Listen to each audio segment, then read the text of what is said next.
Welcome back, everybody. For the first time in a long time, we're not talking about Doctor Who Series 2.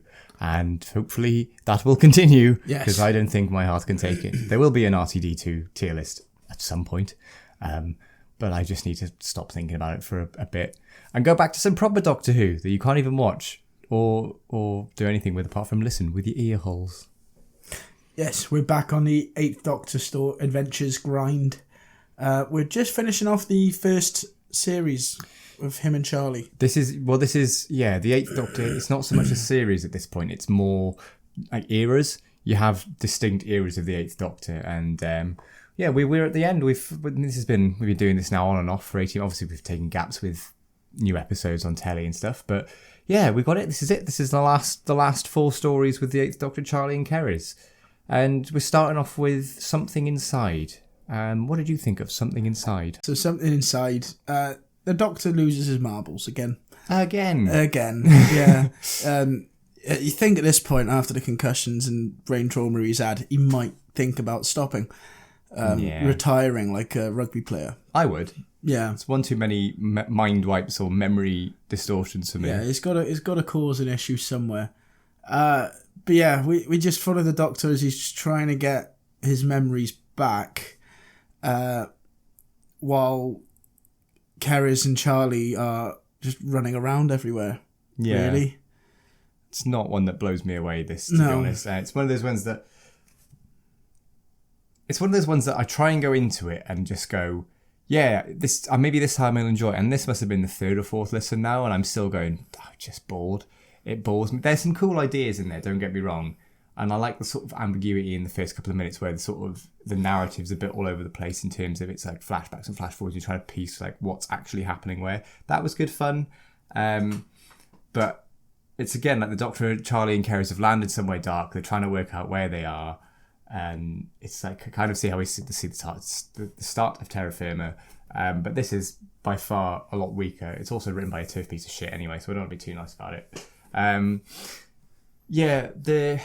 This wouldn't have never worked on TV. This is very much like, this feels like proper wilderness years. And the show was back, I think, by this point, or would literally be right around the corner. And this is kind of, it's so violent and so grim.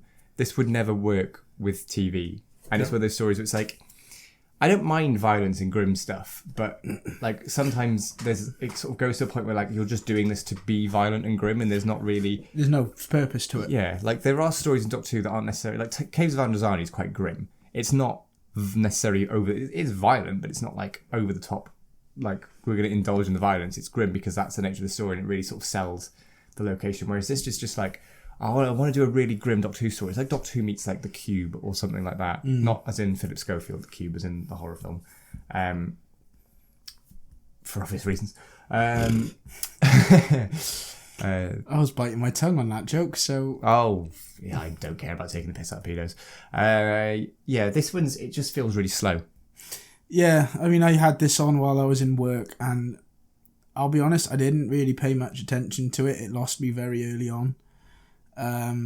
All I know is the Doctor got his memories back again, and they swan off in the TARDIS together onto the next one. But I do remember the psychic soldiers. Yeah, that was a cool idea. That was a very cool idea, that the idea that they have different psychic powers and how you can build an army, people that can use telekinesis or like healing powers and stuff, but you don't get enough of it. It's like the story has this really cool idea and this really cool concept, but instead of like running with that, it just sort of like it exposits it and goes, this is what can happen, but doesn't really do a great deal with. And I like the twist at the end. It's never going to sound normal now when you say that. But I like the sort of twist with the brain worm. And that's an Emmy-nominated performance now. Yeah. Can you believe that? Yeah. The brain worm was good fun at the end. It just made me think of Matt Smith and... Yeah, the memory worm. Yeah, it's a very similar type of thing. Yeah. It just made me think of Strax being stupid. Yeah. Fuck Strax. Let's not start that again. He was great. Yeah. Well, wrong video. Moving on then, after that Whistle Stop Tour, Memory Lane. There's some really cool ideas in this. I think it's got a really good first episode. The sound design of this is fantastic. The sort of eerie suburbia where every house is the same. and you've got the ice cream van operated by an astronaut with green sleeves, just make it sounding really eerie. And I like the idea when the Doctor lands in the TARDIS just in this woman's front room and she's just not bothered at all. She's like, oh, you're right. Yeah, I'm just watching the snooker. And there's a funny little reference to Sky Rays. And we watched an advert for the Sky Rays when we did our advert video all those moons ago. The first episode really establishes quite an eerie setting. But then, I don't know, what do you think? So, as it went on, like everything being exactly the same, and the revelation that it was a prison cell, that was pretty cool. And like it just broke you down and locked you away in a childhood memory. Yeah. Effectively, even as an adult. That was class. And then Charley slowly getting affected by it as well, and seeing her childhood house and her mum, or listening to her childhood house and her mum. That was good. Yeah, I liked all of that. But it was just missing that villain bit for me. Yeah, I think this one's one of those ones where they've come up with, again, it's like, well, I've got this idea of what would be like a Doctor Who story if everyone like an identical street. You've got all these ideas that sort of piece together, and like I like the idea of the aliens who haven't got like a decent enough memory and therefore haven't invented any sort of recording equipment. So instead of like having where they just, where they get visited by these aliens and that being the most exciting thing to ever happen on the planet, but because they can't retain that, they end up replaying it in a loop over and over and over and over and over and over again instead of just like recording it. Like, something like that happened now, it'd be all over the news, it'd be all over the internet forever. Yeah. But whereas these aliens have gone, no, we can't retain these memories, so we just do that. And I do like the sort of alternative sort of hallucinations and stuff, and that Crizz is the one that sort of has to step in and save the day, which is good for his penultimate story, to give him like a proper save the day, like it's him, he's down to it. It's sort of like when, I love those stories you get where it's the companion that's like the main driving factor. Yeah. Like something like 42. Martha's the one that saves the day in that. Yeah. I like giving the companions a bit more of that sort of urgency, and I really like this. And the interplay between Crizz and the female astronaut, I can't remember her name, but they have a really sort of like bicker at Kim, and they bicker and they bicker and they bicker, but they do sort of know that they do have to work together for the sort of better cause, and I really like that. Not really sure I buy the Doctor liking snooker. It's such a boring sport to watch. Yeah. I get bored playing it, let alone watching it. So I just get drunk playing it. Yeah. Makes it more fun. Well, that's true about everything. Yeah. Apart from driving. I'm just trying to think of things that were immediately ruined. Operating heavy machinery. Yeah, fair enough. This isn't just turning into a public safety announcement now. Yeah. Anyway, don't drink and drive. But yeah, this is a really strong... I think the first episode and the last episode are really, really good. But it does tend to plod around in the middle. Like, not that they're not bad. It's not like, it's not like something inside where I'm not a fan of it. I do like it, but there is a stark difference. It's sort of like here, then here, and then it peaks back up there with the fourth episode. Yeah. The ice cream van shtick was... it was fun. And it just... He kept changing his vehicle to be era appropriate to whoever's memories it was... Yeah. The prison was latching onto as well. And okay, it's a cool gimmick and stuff, and he's obviously the prison warden, but it just it was just missing that really big bad sort of feel. Like, why are they trapped there? What's kept him trapped there? Well, it was them being kept there in the loop, wasn't it? It was a prison, but they hadn't actually done anything to be worthy of being in prison, and it's that sort of concept. And I think it's like one of those ones I'm trying to say, like, the visuals are really good. Obviously, there aren't any visuals, but like the visual ideas that it gives you of like being served like a cornetto by an ice cream man who's actually just an astronaut, and like the cover's really good and stuff like that. It just really, and this is the first script from Eddie Robson, and Eddie Robson becomes quite a prominent figure in the next sort of era, the Lucy era of the Eighth Doctor, and that's all really enjoyable stuff. And he writes some crackers in that, to be fair. I think he does one. Did he do Max Warp? Am I getting that right? Max Warp is one that will be coming up, and that's like a sort of Top Gear in space. Oh, nice. With rather than Richard Hammond, they've got an actual talking hamster. That kind of bonkers sort of stuff. And I really like Eddie Robson's style. Like, I think he's got some he gets character dynamics really well. So yeah, I was a fan of this. I just think it needed a bit more pizzazz in the middle to just bring it up a bit more. Yeah. Absolution, then. This is where the last two for me, in general, were miles above the first two in this four. Absolution was just brilliant. I really enjoyed it. You get a really strong character beat for Crizz. Charley and the Doctor have a bit of a confrontation, especially at the end, and everyone gets to sort of do their own thing, and you get to spend time with each of them individually. Yeah. As well. We're going to go full spoilers for this, by the way. So if you haven't listened to these yet, we've got 2 companion departures back to back, and we're going to talk about them. So if you haven't listened to them yet, then pause it, go listen to them, come back. Don't do anything else in between. Thank you. You've had your chance now. Right, so yeah. I really like, again, this is another one with some really great visuals. The idea that this hell dimension is contained within like some sort of like religious trinkets of Crizz, and it's Charley that opens it and ends like the TARDIS is turned to stone and there's blood rising through like the time rotor and it shatters and everything, and it's like, wow, imagine this would be so cool. It's all, yeah, I think the concepts behind this aren't slightly better than the execution. I was never fussed on this much the first couple of times I listened to it. This is the most I've enjoyed listening to it. It's still not quite, it doesn't land quite as hard for me as I think it does for you. But that's not to say I don't like it. I do. I just think that my main issue is that it's the last time this TARDIS trio are together, and for the vast majority of the story, they're split up. Crizz is doing his own thing, and it's the Doctor and Charley, and it's like, for their last adventure together, especially because Crizz is separated from them quite a lot in the last story as well, and in something inside they're split up as well, and it's like, I want them together as a trio one last time. Yeah. And you don't quite get that for a lot of this. You do, but not a lot. And there's some really nice interplay at the start, like some nice TARDIS scenes. And I'm a sucker for the sort of family dynamics in the TARDIS. I want more of that in the main show. Some of the performances are a bit all theatre darling, where everyone's talking like that and doing it all very ha. And it's a bit like, it does take me out of it a little bit. Especially the Lord, whatever, I forget his name. Abaresh. Yes. There's some. I can't remember any of the names in this. Abaresh was the bad guy that was like coercing Crizz. Oh yeah. I can't remember the Lord. Starts with a K.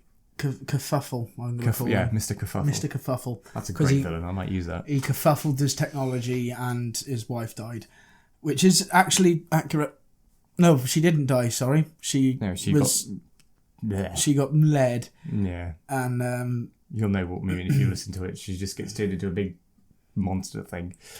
But yeah, Crizz again is dealing with people who are telepathic and can train it in him as well to use his mind as a weapon and to have control over everything with just his mind. And we see that coming into play.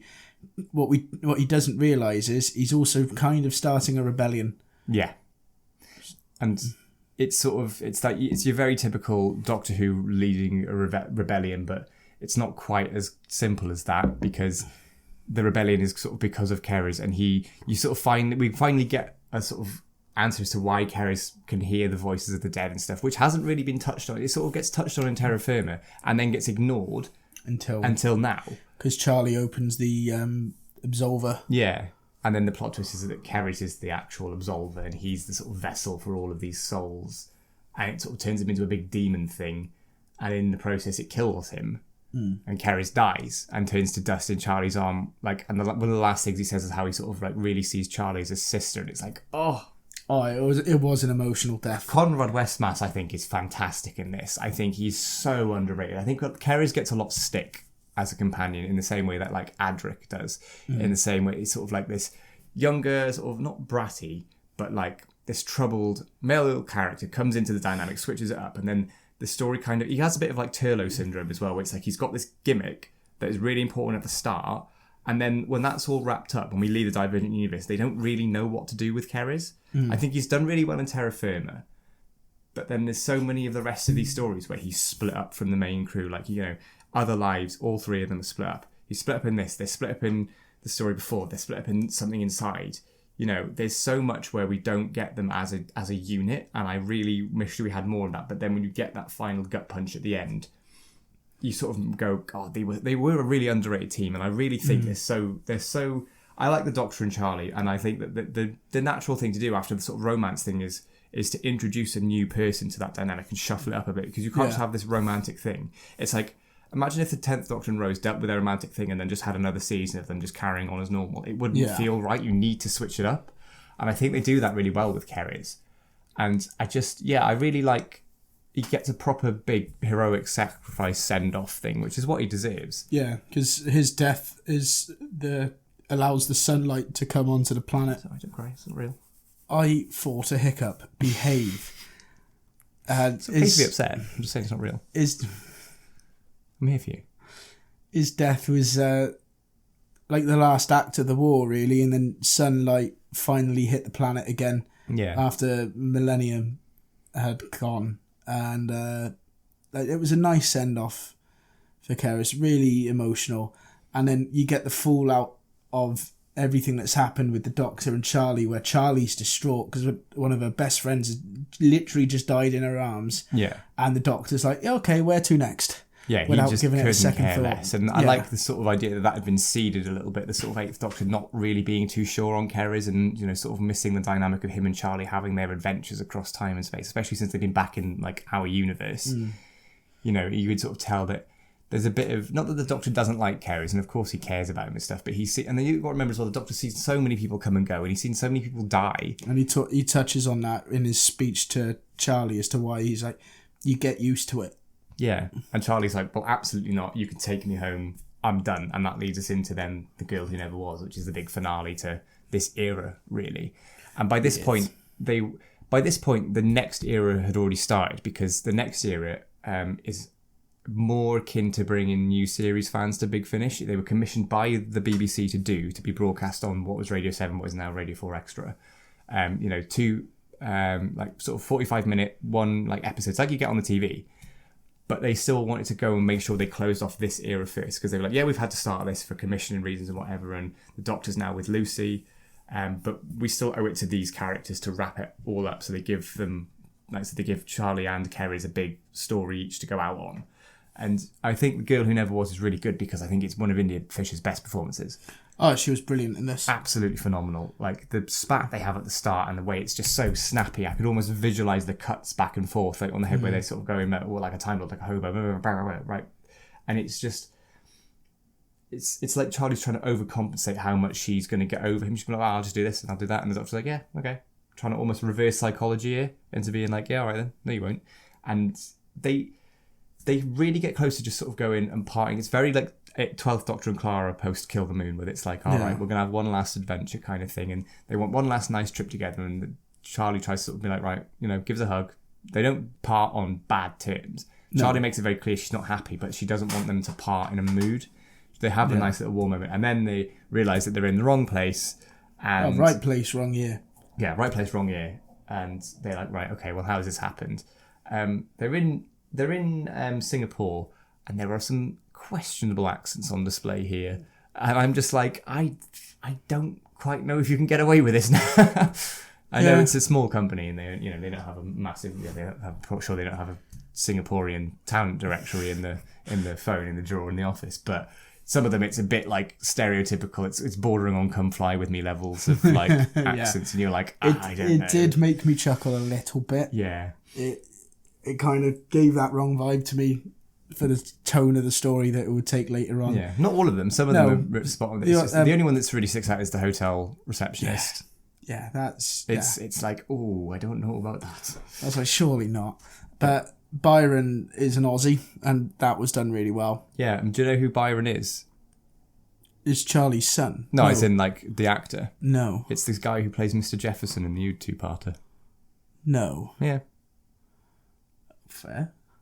And the guy that played the baddie in the last one is Robert Glenister, brother of Philip Glenister from Life on Mars. And he's also been in Doctor Who in Caves of Aranzani and Nikola Tesla's Night of Terror. He plays Edison in Nikola Tesla's Night of Terror.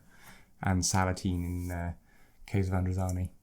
Fair. So there's a few Doctor Who connections, like past and future in these. I think by this point he'd already been in it, because I think he mentions in the extras how he's a big Doctor Who fan and was going to get in the TV series, and now he's been able to do one with Paul McGann as well. So very Stephen Moffat-y, this one. Yes. With different time zones and sort of like the crisscrossing, timey-wiminess of it. It's all very... Because basically they're in 2008 or 2007, whenever the present day was when this came out, instead of the 40s. and they're sort of crisscrossing back, and there's an older Byron and a younger Byron, and then you get the twist that the Doctor meets this older lady, and she's like, "I'm Charley, who are you?" and has no idea who the Doctor is. And you think, what is going on? It's all very... there's a great line as well when the Doctor's mistaken for a pirate, and just the way Paul McGann delivers it, it's one of my new favourite lines. It's kind of like, do you ever think about being an ambulance and stuff? It was like, "Byron, I've got no interest in booty." It was like, that's so good. It's so funny. He's like, "You want to get some booty, Doctor?" And he's like, "Byron, I have no interest in booty." And if anyone's got interest in booty, it would be the 8th Doctor. I mean, come on. Yes, he is a beautiful, beautiful man. Then, yeah, it's just... the old woman, is like we learn, is kind of like Byron's father. In the end, or he calls her mum. That one. Yeah. I'm getting my parents mixed up. She's Madeline something, and she's very much not that one.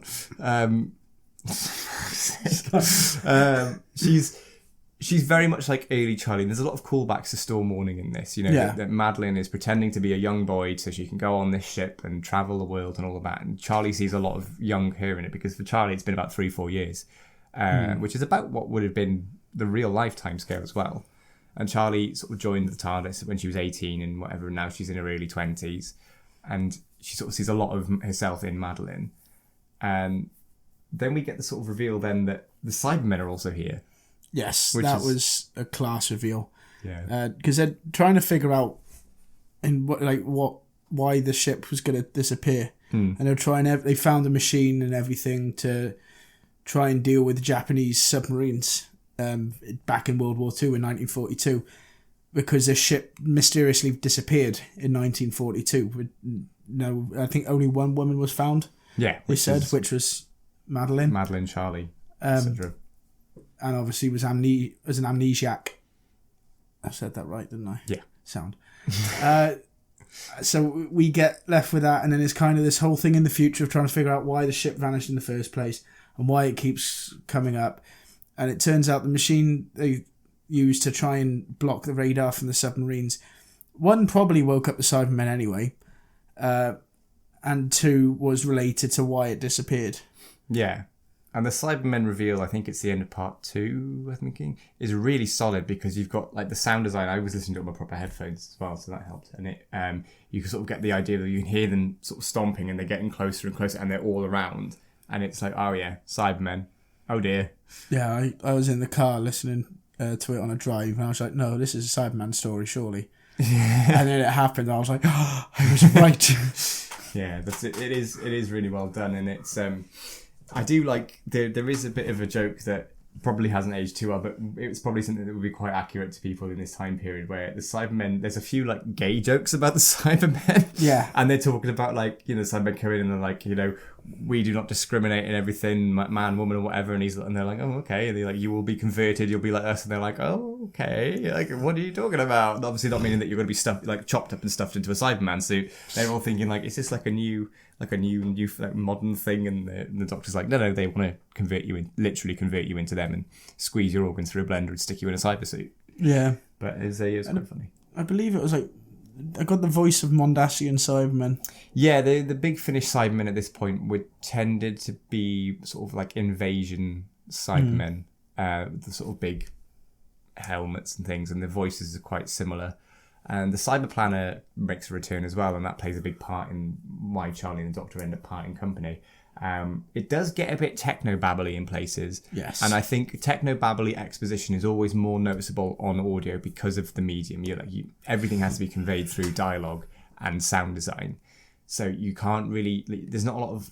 You can't show, don't tell. You do have to have an element of that. But there's so much reliance on like the flibbity gibbets, flippin' flamin' the flum flabbity doo bar. And he's just sort of like, I'm paraphrasing. Yes. But you actually are. That's incredible. Yeah, it's a lot more noticeable, and it's just sort of like, and that's something that happens a lot, and it will come to a bit more of that in a future chunk of the 8th Doctor as well. I mean, anyone who's listened to Dark Eyes knows how many, take a drink every time you hear retrogenitor particles. But yeah, the Charley, basically the Cyber Planet takes over Charley, and to get rid of it, the Doctor has to wipe her memory. and he sort of this was done before they did it on telly with Donna. Yeah. And it's one of those ones you just go, oh. And I'd recently rewatched Series 4 as well, so it was very fresh in my mind. Even though I know now with 6 and everything, it's fine. But it's still just the idea of like Charley going back to that sort of naive young kid that was on the airship. Obviously not on the airship, but going back to that person instead of all the things that she's learned and how much she's grown. Because Charley does grow. She does start off as this sort of wide-eyed, naive teenager, and she doesn't become hardened, but she grows and she matures. And I think, if anything, for me, Charley's a lot older than she would be now. I think the relative time and everything, I think they should have made that a bit longer. I think Charley's been around with the Doctor for about 10 years. Yeah. She's you can sort of see her as in like late 20s, nearly 30 odd, rather than sort of 21, 22. But that's a sort of nitpick. And then the most gutting thing then is that it's the Doctor whose brain gets affected again. Hello, Capaldi. Goes back in time, realises then that he doesn't remember any of the stuff with the Cybermen or anything. So Charley has been marooned on a planet in the far future. And the Doctor goes back to the hotel, finds a note that she'd written before all this kicked off of her going, yeah, I'm staying here, we're parting company. So the Doctor basically goes, oh, okay, she really does want to stay. And then so Charley, wanting to carry on with the Doctor, is left marooned on a planet in the far future. The Doctor goes on his merry little way thinking that Charley's wanting to stay there. And they separate, and that's it. That's the Doctor and Charley. Yeah, no big send-off or emotional goodbye or any death. No. We've had a couple of those with them too now. I mean, you think of Zagreus and Neverland and stuff where they're sort of, about to face certain death. You do get them. So with this, you sort of expect you're going to get another one, and then it doesn't happen, and it's absolutely gutting, and it's really interesting. But that's not the end of Charley Pollard's story. No, eagle-eared listeners, yeah, you will be very much attuned to different themes for different Doctors in terms of the opening credits. It did take you, because I heard the credits, I stopped it because I was in work. I was just like, the credits are here, I'll stop. And then you told me to go back and listen to the post-credit bit. Do that because, one, spoiler if you haven't listened to the other stuff, there's your warning. We hear the theme of Colin Baker. Yeah. Now, Doctor number 6. I knew that this was like a post-credit scene, but I couldn't remember how. But when like the full version of the credits plays, and after that, then you get a sort of like post-credit scene with Charley on this and like marooned, sending out this distress signal. I was like, oh god, I'd make sure, because I knew you'd probably hear the credits turn off and go, that's it. And I was like, no, you've got to listen to the end bit, because Charley on this desert planet, sending out an SOS signal, a TARDIS lands, she runs straight in, you hear the inside of the TARDIS console, and Charley goes, oh, sorry, I was expecting someone else, and the 6th Doctor's theme kicks in.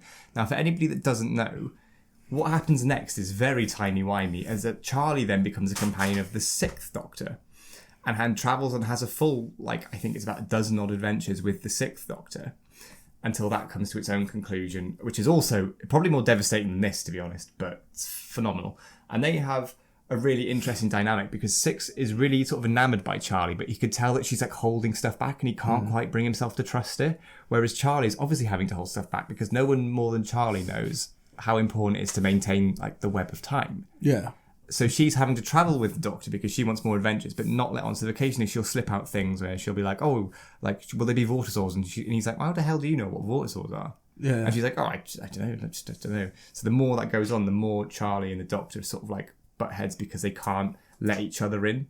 And it's really, really interesting. The stories themselves, most of them are pretty sort of standard Doctor Who numbers, but it's the dynamic between those that make it. But it builds to such a climax. The last sort of 2-3 stories, phenomenal. Go and check them out. We'll probably cover them at some point. But we've got so much Paul McGann to get through, and we're also taking a slight divergence. We're going to stop with the 8th Doctor for a second, and carrying on with doing other stuff as well.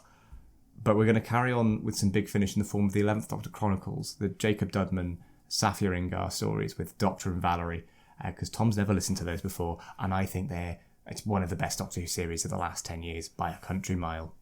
So I'll be listening to that. But Girl Who Never Was is a pretty solid conclusion. It's sort of you feel gutted because it hasn't got that big wham like Kerry's gets. It's the sort of gutting of the, oh, but they were so close. Yeah. And it's that missed opportunity. It's it's gutting, but it's really good.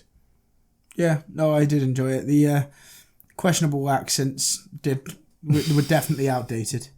Yeah. But the episode as a whole was brilliant. It kept me hooked from start to finish. Really, the Cyberman stuff was probably one of the best Cyberman stories I've heard in a while, or seen for that matter. It's definitely up there. It's just a shame they're not getting the same sort of love on screen. Nowhere does the Cybermen better than Big Finish. I'll give you that. Yeah, like there's a couple of like the TV story is good, but like Big Finish just really get the Cybermen. We're gonna have to listen to Spare Parts at some point, and there's a few other Cybermen stories that are really, really good. And yeah, but that's it. That's the 8th Doctor, Charley and Crizz. That's the first chunk. How have you found your adventure? Actually, no. Do you know what? Stop that there, because we're going to do a tier list. You know we love a tier list. We're going to do a tier list, and we're going to keep it rolling as we finish each chunk of the 8th Doctor. But in a fortnight's time, come back and watch us rank all of the 8th Doctor stories from Storm Warning to The Girl Who Never Was. Yes. And in the meantime, if you enjoyed this video, please hit that like, comment, and hit the like button. I'm struggling with words today. It's been a long day. Hit the like button. Please don't forget to share and subscribe to the channel. If you enjoyed the 8th Doctor Chronicles or want us to choose a specific era from another Doctor to go through, please let us know in the comment section below. Give us some Big Finish recommendations. I've listened to quite a bit, but I've not listened to everything because I'm not made for money. And this is your first proper sort of dive into Big Finish now. So what do you think we should show Tom? Give him some Big Finish recommendations. Yes, please. How could you say no to that face? See you next time. Bye. Please come back.